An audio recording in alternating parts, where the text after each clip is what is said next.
राम। जय जय श्री राम। पूरा वीडियो हाथ खड़ा करके बोलो सियावर रामचंद्र की जय। हनुमान की जय। सियावर रामचंद्र की जय। आज के इस कार्यक्रम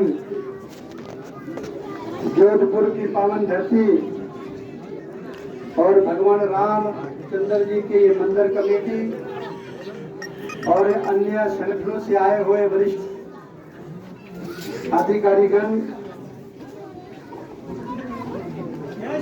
हम सब लोग देख रहे हैं क्या आज पूरे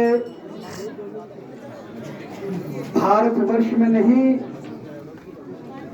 बल्कि पूरे विश्व में जो है राम का गुणगान हो रहा है। ये जो कलश यात्रा जो अयोध्या से चलते हुए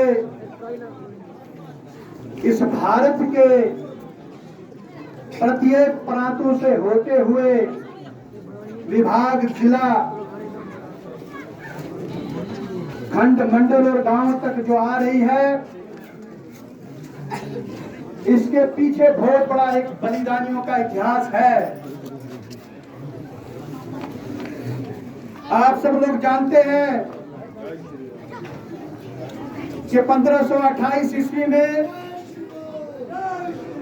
कुछ लुटेरे जो भारत में आए, जिन्होंने काशी विश्वनाथ, कृष्ण जन्मभूमि और राम जन्मभूमि को खंडित किया।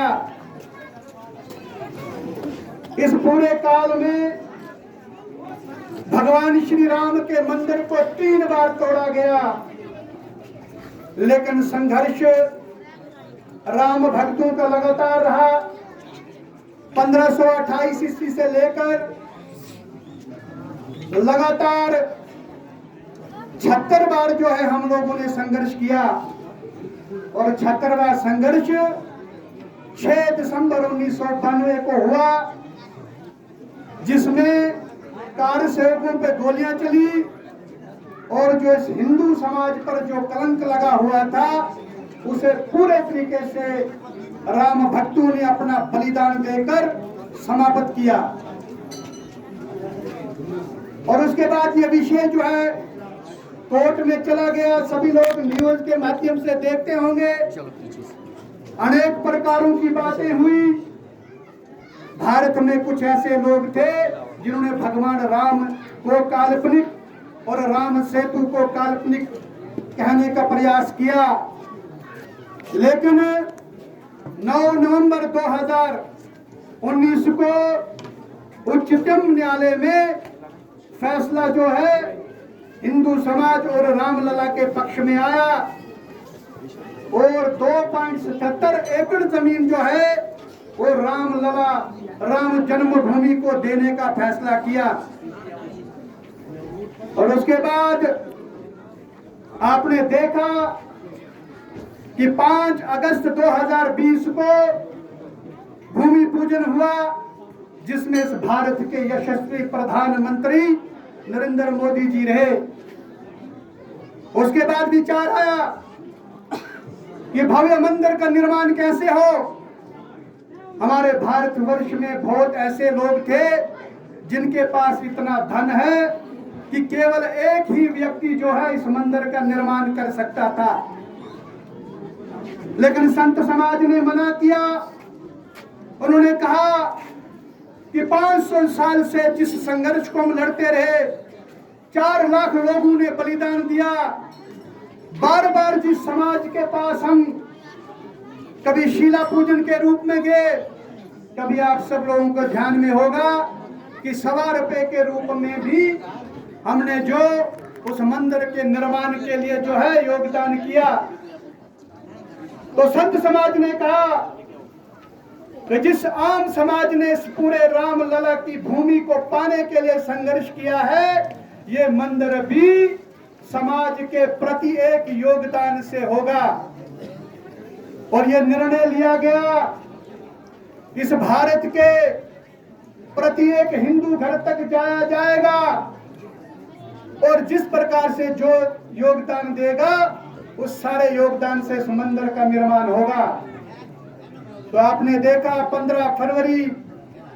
15 जनवरी से 27 फरवरी 2021 में समर्पण निधि जो है वो अभियान पूरे भारतवर्ष में चला, जो अभियान अपने डोडा विभाग में भी चला, भारत के एक एक गांव में चला, जिसमें हमारे डोडा विभाग, जिसमें डोडा, भद्रवा और किश्तवाड़ आता है, हमने 2.5 करोड़ की धनराशि जो है इस मंदिर के निर्माण के लिए सहयोग किया।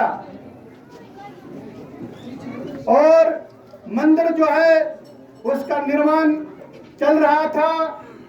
जब हमने 1.25 रुपये के रूप में भी दिया, तब से उस मंदिर का निर्माण, उसका कार्य जो है वो चल रहा था। और आज वो दिन आया कि 22 जनवरी 2024 को रामलला की वहां पर प्राण प्रतिष्ठा होने जा रही है। इसलिए संतों ने ये सोचा, संगठन ने ये सोचा, वहां के न्यास उन्होंने ये सोचा कि हम बार बार हिंदू समाज के पास योगदान, संघर्ष और बलिदान के लिए गए और समाज पीछे नहीं हटा। इस बार जो है 1 जनवरी से लेकर 15 जनवरी 2024 हम प्रत्येक हिंदू घर तक जाएंगे और उनको निमंत्रण देंगे। और ये योजना बनी, ये कलश जो है वो 6 दिसंबर 2023 अयोध्या से प्रत्येक प्रांतों के लिए कलश के रूप में अक्षत जो है वो आए। और उसी उपलक्ष्य में जम्मू में ये कलश जो है 6 दिसंबर को पहुंचे और 16 दिसंबर को कार्यक्रम आप सब लोगों ने मीडिया के माध्यम से देखा होगा कि 811 कलशों का पूजन जो है वो जम्मू वेद मंदिर में हुआ। और मैं आपको कहना चाहूंगा कि सबसे बड़ा कार्यक्रम जो है जम्मू कश्मीर के अंदर हुआ। यहाँ के संघ परिवार ने निर्णय लिया कि कलश जो है जम्मू कश्मीर के प्रत्येक मंडल स्तर तक जाएगा। इसलिए 17 दिसंबर को वहां से कलश यात्राएं जो हैं अपने अपने जिलों के लिए रवाना हुई और कार्यक्रम डोडा, भद्रवा, किश्तवाड़ और पूरे जम्मू के अंदर हर जिले के अंदर कार्यक्रम हुए। और आज जो कार्यक्रम यहाँ पे हो रहा है ये इस खंड का कार्यक्रम हो रहा है। यहाँ से मंडल स्तर तक आप सभी लोग जो है ये पूजित अक्षत जो है उनको लेकर जाएंगे। और उसके बाद आप अपने गांव में 11 लोगों की कम से कम समिति बनेगी, उससे ज्यादा जितने हो सकते हैं उनमें माताएं और बहनों को भी जोड़ा जाए।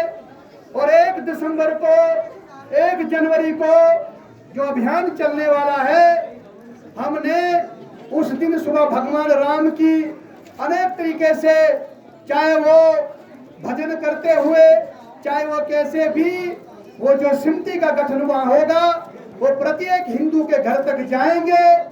और जो अक्षत, मैं थोड़ा सा कहूंगा, अक्षत भारत के कई क्षेत्रों में और हमारे पुराने काल में भी यहाँ पर जब किसी भी शुभ कार्य के लिए निमंत्रण दिया जाता था तो पीले चावल जो हैं वो पीले चावल लेकर निमंत्रण दिया जाता था।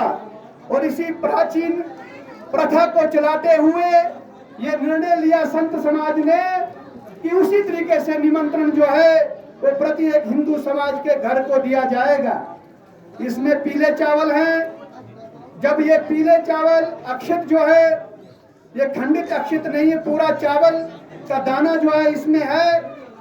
और जब आपके गांव तक ये आएंगे तो ये चावल जो अक्षत हैं वो जिस प्रकार से हम हवन में आहुति देते हैं, उसी प्रकार से 2-3 दाने जो हैं वो अक्षित के जिस भी परिवार में जाएं, उस परिवार में जाके उस परिवार का जो मुखिया है उनके हाथ में पूजा अर्चना हो, और वो पीले चावल जो 3-4 दाने हैं उनके हाथ में देकर साथ में उनको छोटा सा इतिहास बता के उनको निमंत्रण दिया जाए कि आज हम आपके पास कुछ लेने नहीं आए, बल्कि आज हम आपको बुलाने आए हैं कि जीवन में एक बार आपको अयोध्या में जाकर रामलला के दर्शन करने हैं। और वो जो पीले चावल जो अक्षित आए हैं अयोध्या से, उनको आपने लेकर हर घर में जो है पूजा की अलमारी या पूजा का मंदिर या इस प्रकार से पूजा रूम जो है हमने बनाए हैं, उस पूजा के स्थान पर जो है उन अक्षतों को रख देना है। तो यही काम है, और हमने संकल्प लेना है कि एक बार हम अपने परिवार को लेकर अयोध्या जाएंगे। दूसरा, 22 जनवरी 2024 को जो अयोध्या में प्राण प्रतिष्ठा होने जा रही है, उसमें केवल 7,000 लोग रहने वाले हैं, और वहां पर बहुत भीड़ है, इतना वहां पर व्यवस्था नहीं है। इसलिए इस भारत का हर एक हिंदू जो है वो 22 जनवरी को ही जाना चाहता है, लेकिन कुछ अनुशासन को ध्यान में रखते हुए, हमको अनुशासन का परिचय देते हुए वहां पे निर्णय लिया, कुछ सिक्योरिटी रीजन के कारण भी, कि 7,000 लोग वहां रहेंगे।